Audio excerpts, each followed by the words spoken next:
Dear friends of astrology, a warm welcome to my new English YouTube channel. I am Dr. Christof Niederwieser, right from the heart of Europe. I'm located here at Lake Constance, right in the middle between Switzerland, Austria and Germany. And I've been doing astrology for nearly 30 years now, with a focus on mundane and business astrology. And my target is to explain all these strange developments in the world by the means of astrological cycles and astrological patterns.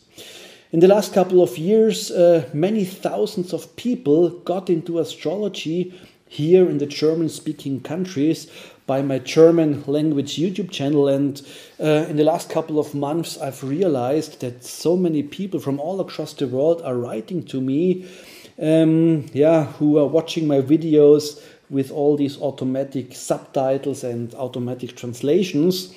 So I decided to start it in English now, so that all people across the world, everybody who can talk English, also can participate and fruit from my astrological work. Yeah, it's a bit difficult how to start it, because in my German-speaking videos, I've built it up from scratch, all the things you have to know to understand my predictions and to understand the content of my videos. And what took around 5 years on my German channel, now I'm going to do just within a couple of months here on this English channel, give you all these invaluable information. And today we start with a real fundamental groundbreaking cycle in astrology that is kind of the basis, really the very, very basis of all my forecastings. And this is the shift from the old Earth age to the new Air age. It's a concept that astrologers know for many centuries now. If we look back, the ancient Arabian masters in astrology, or even here we see Johannes Kepler, who, by the way, was born and worked quite near to my place here. They realized that there are the conjunctions of the two master planets of our solar systems, the biggest planets, Jupiter and Saturn, and they are meeting every 20 years in the sky. And this may seem a quite short cycle, but the ancient masters already knew that these conjunction points, that they always take place in signs, in zodiac signs of the same astrological element for about 200 years. So these 200 years epochs, we can see them here. We can see these epochs from the year 1000 until the year 2200. They really give us a huge impression on the cultural mentality of our globe. So the patterns you can find in all the cultures. So I'm doing now examples most of all from the European culture, but of course you can find the same patterns also in Chinese culture and in other cultures. And you can see here that every 200 years we shift into a new element. And this new element also shows what people are craving for, all the developments on our globe, all the new inventions, how people behave, what's important for them, how culture works. And if we look, most of you know astrology already, a bit of these concepts, at least the 4 elements, water, fire, earth and air, is, I guess, clear to most of you who are into astrology. And if you want to see the basic differences between them, we see we had an earth age from about the year 1800, the start of the Industrial Revolution, until 1980. And then we had a transition period of 40 years. And now, since 2020, we are definitely finally in an air age. And this air age lasts until the year 2159. So many generations still to come who will get used to this new epoch, to this new era. So what's the difference between earth and air? From the basic concepts, earth stands for matter, stands for everything solid, for everything that we can touch, for everything that we can inherit, everything that we can observe with our physical senses. Air instead stands for the spirit, stands for the mental sphere.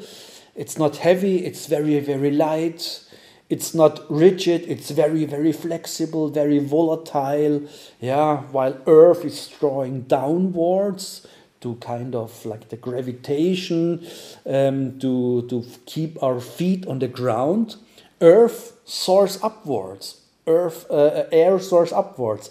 Earth soars into the skies, into other dimensions. Earth is tangible and solid. On the other side, air is ephemeral and flexible.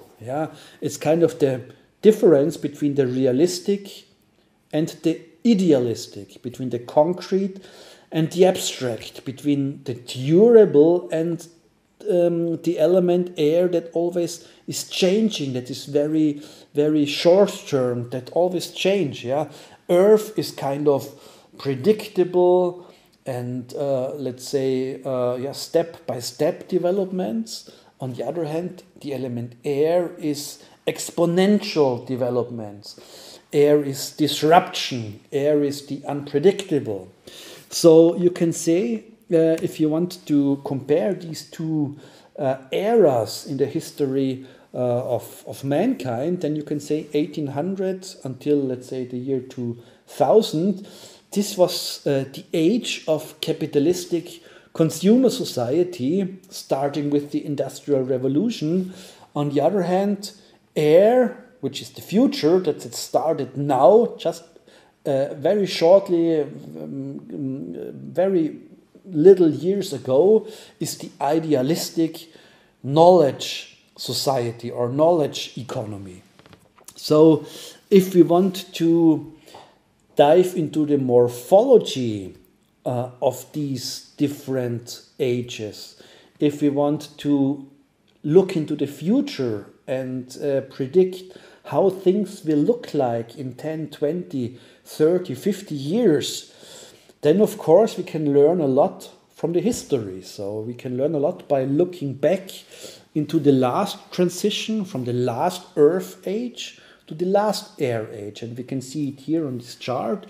This took place around the year 1200. So let's say between 1180 and 1220.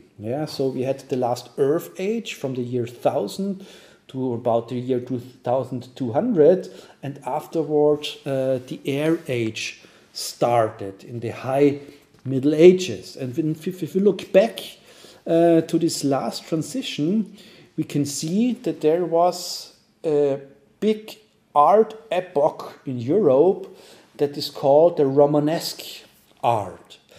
And this Romanesque art, we can see here a typical example, was very square, it was very down to earth, it was very functional, it was, the target was security, the target was that there is kind of a solid base for the common social behavior. And also this art style was without many embellishments. It was very functional. You can see here a typical church, a typical building from the Romanesque art. And then in the late 12th century started a new art style, a new art era, and this was the Gothic art. And this was really fundamentally different. If you look here at the Romanesque art on the left-hand side, which has very clear structures, very square structures, Gothic art instead drew the gaze of the watcher into the skies. So they invented new building technologies that allowed to use much less materials and to build it much higher into the sky, much higher into the air. We have all these Gothic cathedrals, especially in France, but also in Italy, also in Germany, that arose then. We had all these painted glass windows. Yeah, so by new technologies in glass production, people were, in the first time in human history, able to make these very beautiful big windows. So lots of light fell into the buildings. Yeah, it was not like dark with small windows and just some candles that enlightened the rooms. No, the light came through the windows into the rooms, into the halls. So it was a completely different feeling, a completely different feeling of life. Yeah, it was like suddenly, air broke into the buildings.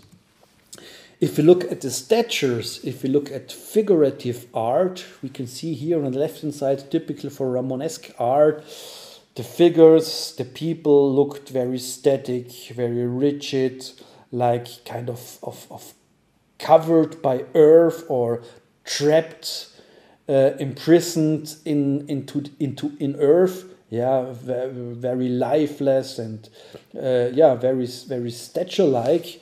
Instead, in Gothic art, in the last air age, those figures started to become very vivid, very lively. They looked as if the life would soon jump out of the stone. Yeah, so here also completely different perception, completely different perspectives of life. And if you look at the last Earth age, yeah, if we go around the year 1900 into our big cities, then we see, okay, we also had a similar kind of architecture. We also had these very square, very functional buildings. Maybe there have been some embellishment, but all in all, it was like squares put into the landscape. Yeah, so we can extrapolate these morphologies into the future, and if we now jump 200 years later, in the middle of the forthcoming air age, then we can kind of anticipate how architecture will look like. We see it here on this picture, buildings that really go far, far, far into the sky, far into the air, very high buildings, not these square shapes and forms, but very organic forms that really jump out of this square scheme, with many curves and circles and so on. And if you go into these buildings or even around these buildings, we see much green on one hand, but also many air projections. Yeah, like we had these colored glass windows in the high Middle Age, in the last air age. We will have all these three-dimensional projections.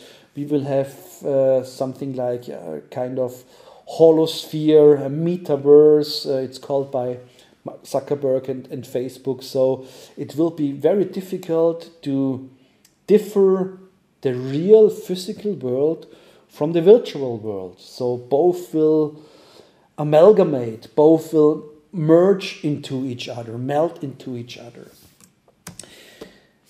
If we look into the spheres of knowledge, last Earth age, if you wanted to know something about the world, if you wanted to learn how to write, how to read, if you wanted to get books into your hand, which were very scarce, you had to go into the monastery, you had to go into the cloister, you had to become a monk or a nun, and there you learned to write, and it was very limited what kind of books you were allowed to read. So the paradigm systems were very closed, and there was a severe judge, which was the church, who decided what is true and good knowledge and what is devilish and bad knowledge. Yeah, that has to be forbidden.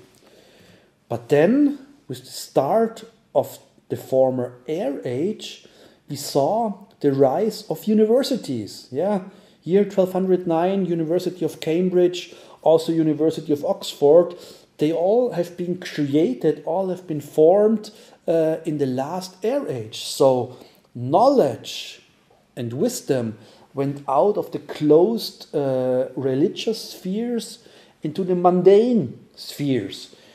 People were able to learn something about the world without being forced into these very, very limited spheres of the church. Yeah, and in these universities, you didn't just learn something like philosophy or what people think that God wants humans to do. You could learn also profane arts like mathematics, like physics, like chemistry, even like economics and so forth, medicine. Yeah, so it was kind of a real liberalization of the knowledge system.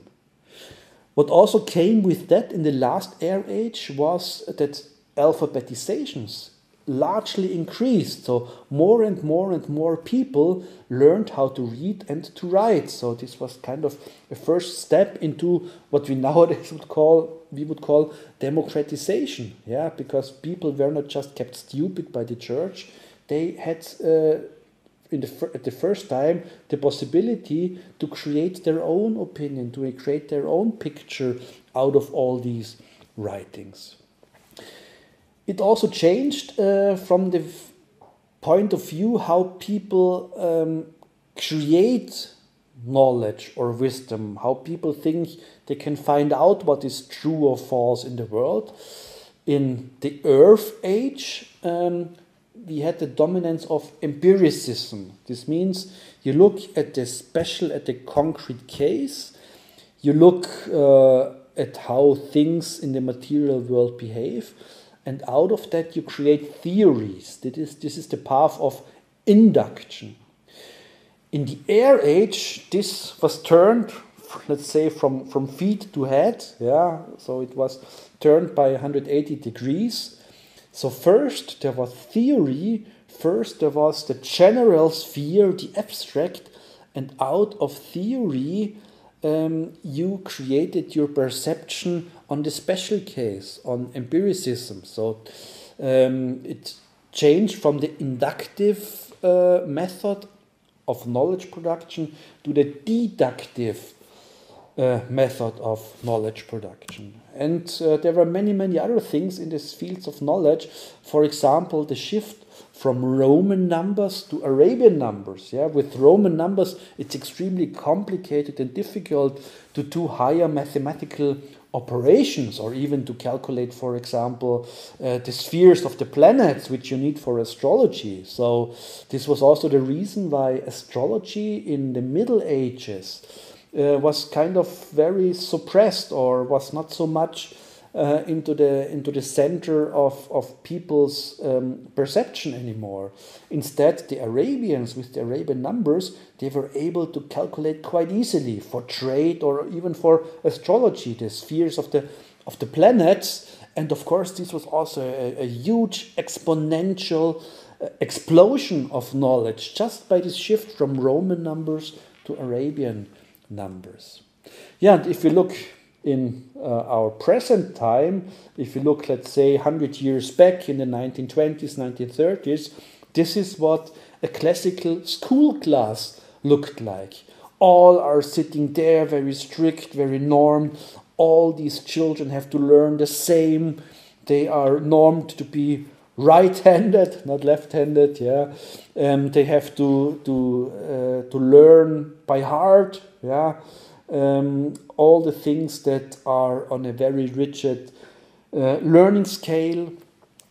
Yeah, this is how people learned in the old Earth Age. And I mean, most of us still remember our days in school have looked quite similar. Yeah, frontal education. And in the end, you get your certificates, you get your marks. And if you have good marks, you get a good job afterwards. And if you have bad marks, you get a bad job afterwards. So everything is normed and standardized from the cradle to the grave. And how does the spheres of knowledge, how do they look like nowadays, now that we are already in the air age? What are we doing if we want to know something about the world? Are we going to the priest of our village? Are we going to the teacher?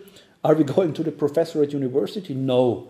We go into the internet, we go to Google, or we go to one of those countless artificial intelligence tools, and we type our question there. So a completely different way to perceive knowledge, to extend knowledge, and to accumulate knowledge. Yeah.